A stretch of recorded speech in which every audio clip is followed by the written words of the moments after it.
Bueno, la parte que vamos a ver ahora es, como prometí, vamos a ver qué son cada uno de los conjuntos, sea positividad, negatividad, crecimiento, decrecimiento, qué es el vértice, imagen, dominio, entre otras cosas más, ¿bien? Y, como dije, lo vamos a aplicar ni más ni menos que a la función cuadrática.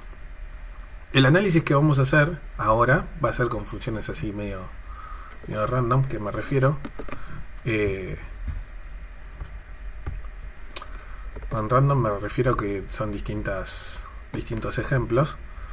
Y obviamente a medida que vayamos avanzando vamos a ir directamente posicionándonos solamente en funciones del tipo cuadráticas. Bien. Primero que todo, las definiciones. Acá están, yo las voy a ir mencionando a medida que vayamos viendo, ¿no? Pero la primera y principal, el dominio, que en todos los polinomios, en todos, lineal, cuadrático, de x cubo en adelante, es los reales, ¿bien? Ahora, ¿qué es el dominio en sí? Obviamente no es la definición exacta lo que está escrito acá, pero trata de asemejarse a lo más preciso a la definición exacta, ¿no? El dominio no es ni más ni menos que los valores del eje X que la función puede usar sin generar errores matemáticos, ¿bien? Donde justamente la función ejerce su poder, ¿bien? Y obviamente, repito, no lo puede hacer en los números que generen errores matemáticos en su propia ecuación, ¿bien? Claro, esto no va a tomar relevancia hasta que veamos límites. En límites recién esto tipo va a tomar relevancia. Ahora, conjunto de ceros, ¿bien? Si quieren un ejemplo de dominio, por ejemplo, esta función de acá, que esto, repito, por ejemplo, esto es una función exponencial. No, miento, no es exponencial. Esto es...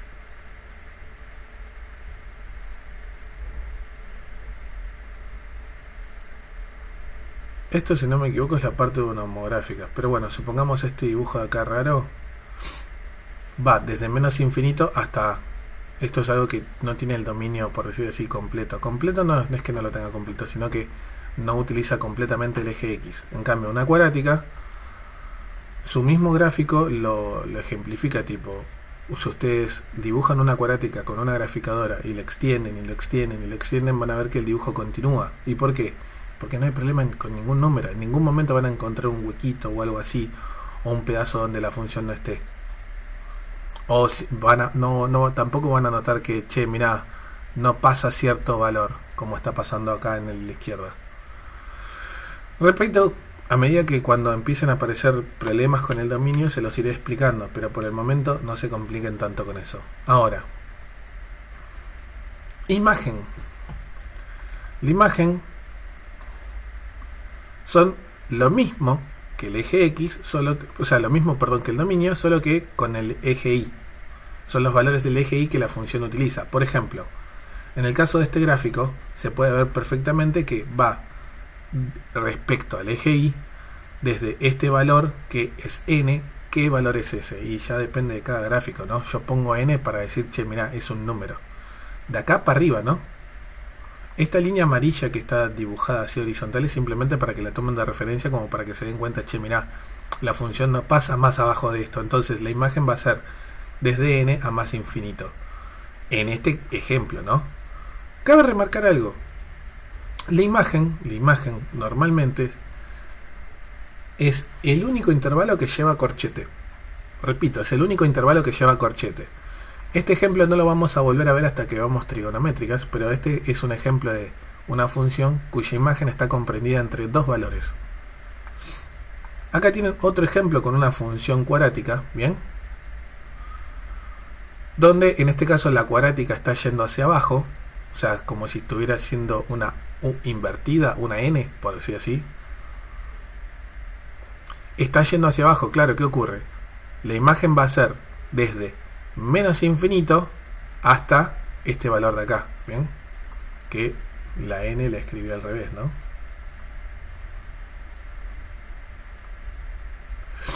Ahora, claro, Pero no es más fácil decir que va desde n para abajo.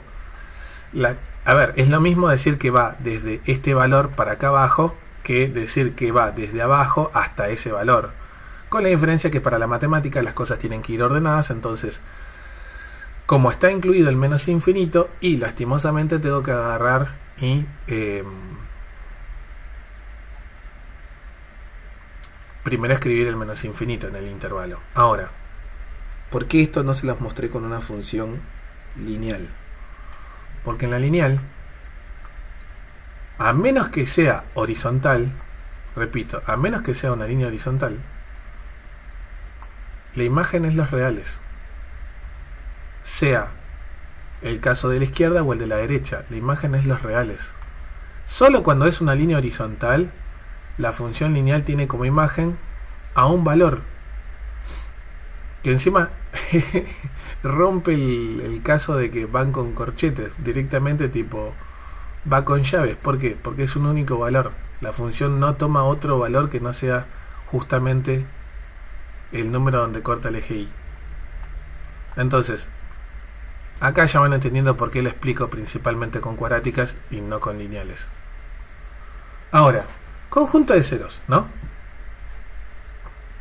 El conjunto de ceros, definición de conjunto de ceros, a ver qué super definición puse, son los valores que se obtienen como resultado de igualar la ecuación de la función a cero. O sea, prácticamente se les acabo de dar en un sopapo de che, date cuenta que tenés que hacer esto.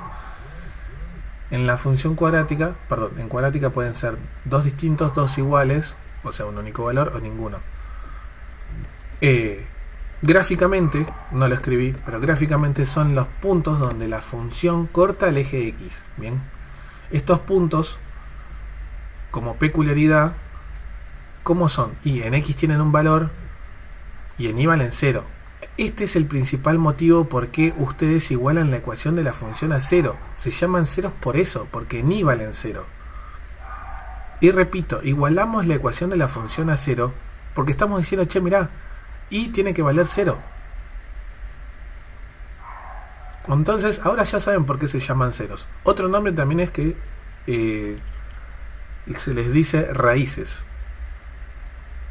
Ahora, ¿cuántas raíces puede tener una función? Y todas las que tenga. Por ejemplo, esta tiene 4.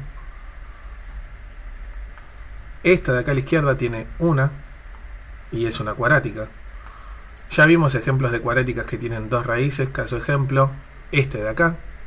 Acá tiene una raíz, acá tiene otra raíz.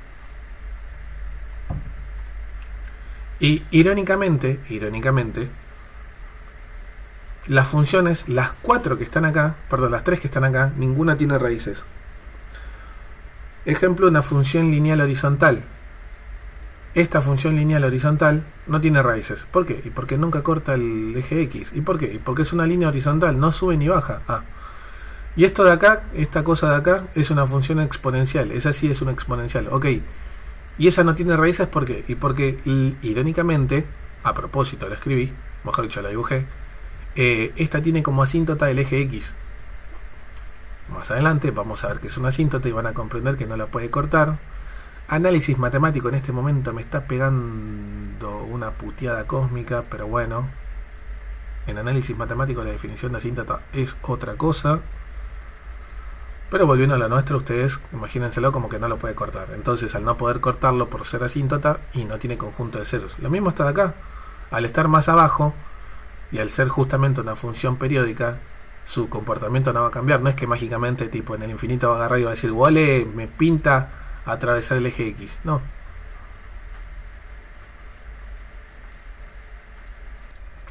Ahora, el conjunto de positividad o negatividad, su definición es muy parecida, solo que, bueno, el conjunto de positividad es el o los intervalos donde la gráfica de la función está por encima del eje X.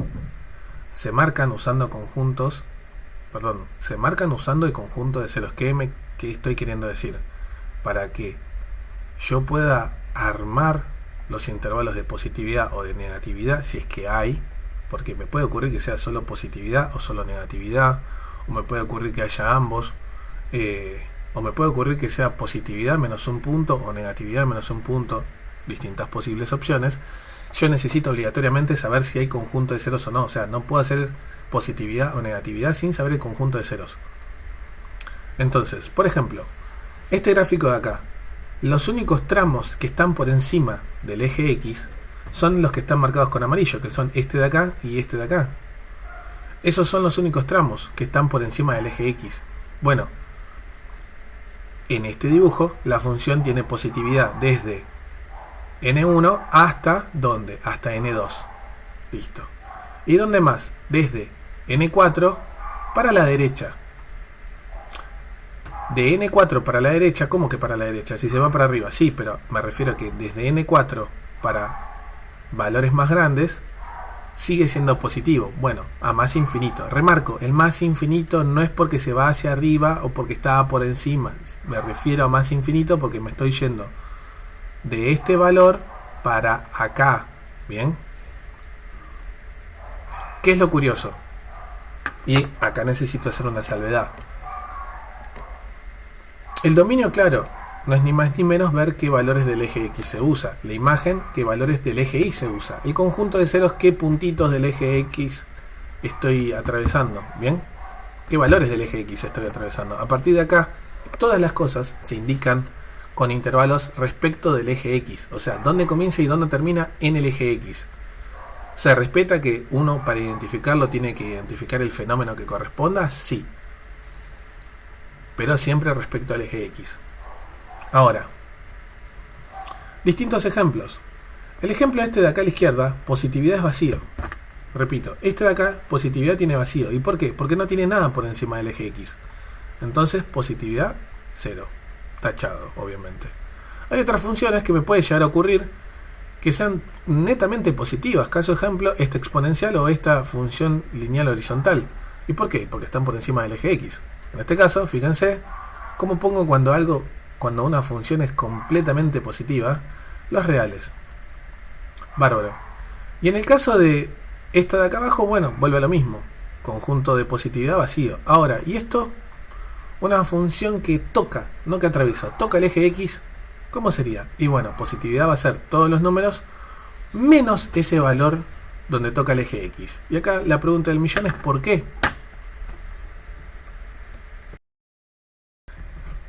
Ese valor está excluido porque es una raíz, o sea, es un número que pertenece al conjunto de ceros.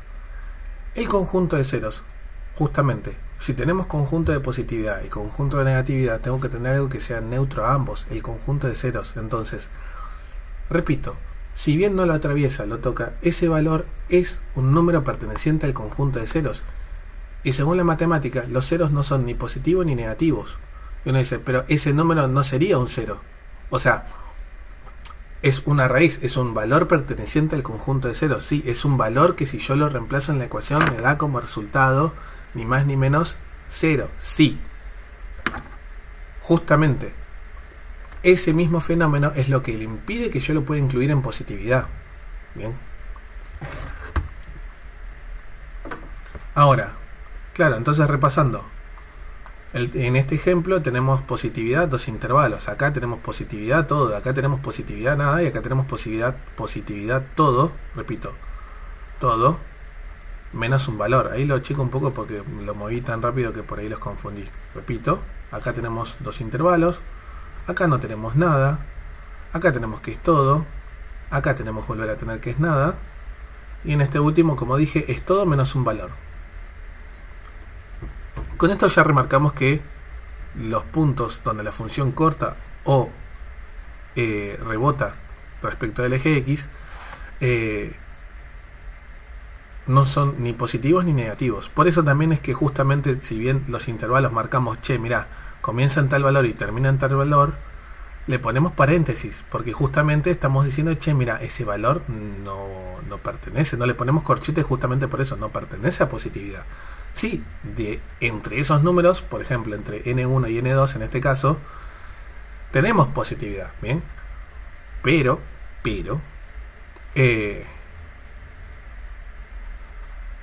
no significa que n1 o n2 pertenezcan a positividad. Entre esos números sí hay positividad. Esos números no son ni positivos ni negativos. Con negatividad tenemos casi el mismo quilombo. Tomando las mismas funciones, ¿bien? Por ejemplo, en este dibujo tengo desde n1, perdón, hasta n1 desde la izquierda. Recuerden que siempre todo lo vemos respecto al eje X. Entonces, desde menos infinito hasta n1, ahí tengo un intervalo de negatividad. Profe, ¿cuál era la definición de negatividad? La misma que la de positividad. El o los intervalos donde la gráfica de la función está por debajo. Negatividad es por debajo del eje X. Se marcan usando los conjuntos de ceros.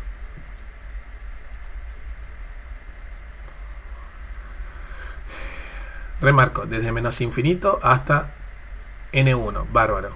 Desde menos infinito porque es negatividad. No, porque vengo desde la izquierda hasta n1. Ah, perdón. Luego, de n2 a n3, este tramo de acá, bárbaro. Y luego de n3 a n4. ¿Y no es más fácil decir desde n2 a n4? No puedo. ¿Por qué? Y porque n3 es una raíz. Y las raíces, ya dijimos, no son ni positivas ni negativas. Son neutras. Ok, bueno, en este caso entonces 3 intervalos. Y en este dibujo de acá, ¿cómo quedaría? ¿Sería como nos pasó antes acá atrás con positividad, solo que con negatividad? Sí, exactamente. En este caso, negatividad es todo menos ese valor de ahí. En el caso de que a alguno le pinte la locura de decir, bueno, armarlo como intervalo, como unión de dos intervalos, no estaría mal, pero sí los van a mirar con cara de, che, te tengan ganas de complicarte la existencia. O sea, es más rápido escribir esto que escribir esto de acá arriba, ¿no? Estos dos ejemplos, por ejemplo, no tienen negatividad. ¿Por qué? Y porque si eran completamente positivas, ¿de dónde corno voy a quitar algo para hacerlo negativas, no? Lo mismo pasa al revés con esto. Si antes no tenía nada que fuera positivo, el resto, o sea todo, va a ser negativo. Y acá nos pasa lo siguiente. Si todo menos un valor era negativo, bien, y ese valor que excluía era porque era cero, el resto significa que me queda negativo. ¿Pero qué me quedaba? La nada misma. Y de última, no lo quieren ver así, no quieren andar comparando. Che, mirá, este dibujo, ¿hay algo por debajo del eje X? No, y bueno. En el caso de funciones lineales. En el caso de funciones lineales es lo mismo de siempre, o sea, el mismo concepto. Positividad o negatividad. Bueno, positividad, por ejemplo, el tramo que está por encima del eje X. Bárbaro, sería desde n para la derecha. ¿Y por qué para la derecha? Y porque veo que desde este puntito para la derecha la función está por encima del eje X. Entonces, por eso me queda positividad así. Y negatividad, bueno, el resto. Siempre y cuando una función lineal no sea horizontal, va a tener positividad y negatividad. Los dos sí o sí. En cambio la cuadrática estamos viendo que en distintos casos no. Y acá no va a faltar la persona que me va a decir, che, ¿dónde estuvimos viendo la cuadrática, bro? Esto es una cuadrática y esto es una cuadrática. Ahora, crecimiento y decrecimiento. A ver.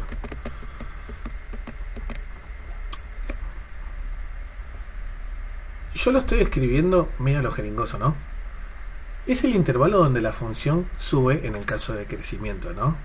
No me importa si corta o no el eje X. Si atravesó el eje X, si atravesó la muralla china, la estratosfera, o si llegó a Neptuno, no me importa. O sea, no me importan las cosas que haya atravesado. Mientras suba, está creciendo. ¿Por qué? ¿Por qué digo esto? Porque, por ejemplo, es muy normal que ustedes digan, supongamos que tienen que analizar esta cuadrática, dicen, ah, no, bueno, crece hasta acá. ¿Por qué frenas acá si sigue creciendo? Sigue subiendo. ¿Por qué me frenas acá? Y porque atraviesa el eje X. Pero no estamos marcando positividad o negatividad. Estamos marcando crecimiento o decrecimiento. En este caso, crecimiento. ¿Bien? Ok. O sea, no me importa si atravesó o no el eje X, quién se cruzó. A mí me importa marcar ni más ni menos hasta dónde subió. En este caso sube hasta este punto llamado P. Claro.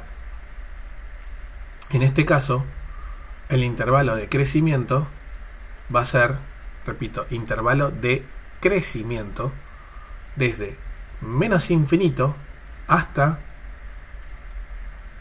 esta X que está ahí, que es esta de acá. Bárbaro. ¿Por qué desde menos infinito? Si está creciendo, no tendría que ser más infinito, porque venimos desde la izquierda hasta justamente la X de este punto. Por eso desde menos infinito. Y esto aplica a todo. Recuerden que estamos diciendo de izquierda a derecha dónde comienzan y terminan las cosas respecto al eje X. Sin ignorar que para identificar las cosas tenemos que guiarnos por el fenómeno que corresponda, ¿no? En el caso, por ejemplo, de esta función que está en azul, su crecimiento es todo, en todo momento. Nunca deja de crecer. Como boquita, papá. Inserte ruido de bombos y trompetas como si fuera la cancha. Irónicamente, esta función de acá, esta roja, la línea horizontal, la función lineal horizontal, no crece ni decrece. O sea, ambos, sea crecimiento o decrecimiento, es nulo. ¿Y por qué? Porque es horizontal. Algo horizontal no crece ni decrece. Ahora, en este caso, por ejemplo, donde rebota, no me importa que rebote o atraviese. Lo que me importa es, che, crecimiento de dónde es. Y bueno, yo puedo ver que desde este puntito para la derecha, ¿no? Y bueno, si es desde ese punto para la derecha, va a ser desde n a más infinito. Bien. Obviamente, decrecimiento, su contraparte. Decrecimiento, repito, intervalo o conjunto de decrecimiento es donde la función va hacia abajo.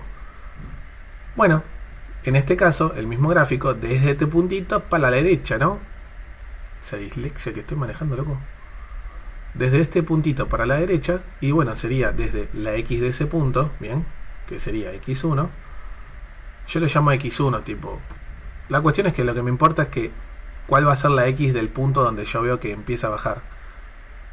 Bueno, desde esta X para la derecha. Por eso me queda desde X1, punto y coma, más infinito. Bárbaro. Ahora, como contraparte, por ejemplo, de crecimiento del azul no hay porque era netamente creciente. Y esta ya habíamos dicho, che, no tiene ni crecimiento ni decrecimiento. Así que ambos son vacíos. En cambio este de acá, volvemos a lo mismo. No me importa que justo de casualidad corta cuando toca el eje X. Bueno, mera y bendita casualidad, damas y caballeros.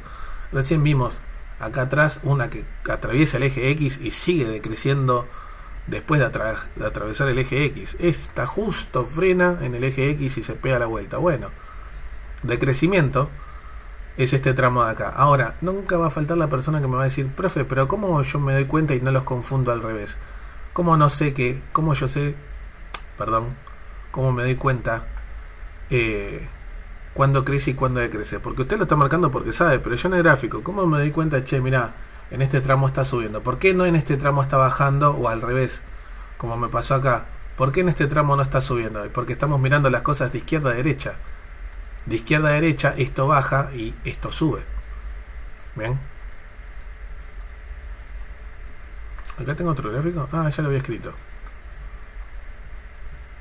Siempre recuerden, las cosas las vemos de izquierda a derecha. O sea, intervalo de positividad, negatividad, crecimiento, decrecimiento, de izquierda a derecha. Siempre. Bueno, ese punto de ahí, donde la función está, bueno, dejando de crecer. Y bueno, en X tiene un valor. En Y vale 0, pero en X tiene un valor. ¿Cuánto es? Y bueno, lo llamo N. Punto. Bueno, desde menos infinito a N. Desde menos infinito porque es de crecimiento. No, ya lo dije como 7 veces. Pero es desde menos infinito porque vengo desde completamente a la izquierda hasta este valor. Más exagerado no lo puedo decir, ¿no? O escribir. Ahora, esto es puntualmente para la función cuadrática, pero ¿el vértice es el punto más alto o es el punto más bajo? ¿Bien?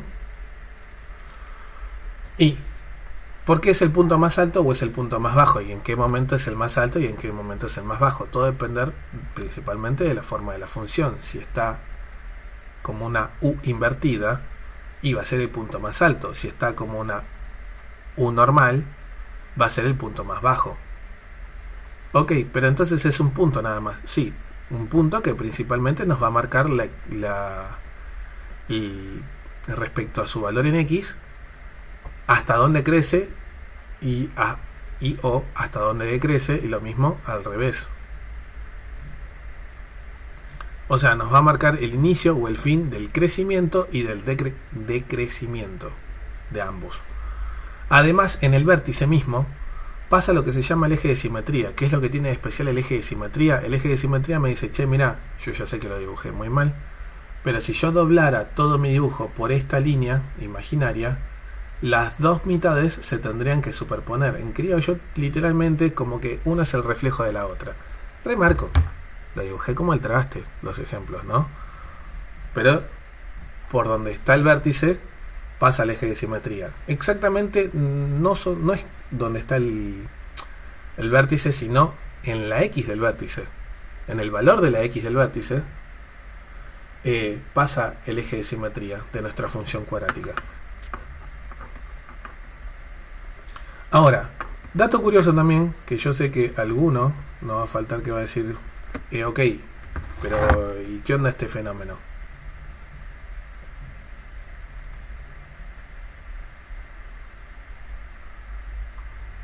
Que por ejemplo, acá el conjunto de ceros de este ejemplo que tanto estuvimos usando, me queda que es el X del vértice. O sea, che, banca, ¿me puede ocurrir que un valor sea 0 y a la vez X del vértice? Y en cuadrática sí. Es normal, puede llegar a pasar. ¿Pero qué es entonces? ¿Pertenece al conjunto de ceros o es el X del vértice? Es ambos. Punto. No nos pongamos a decir es uno o es el otro. Es felizmente ambos. ¿Bien?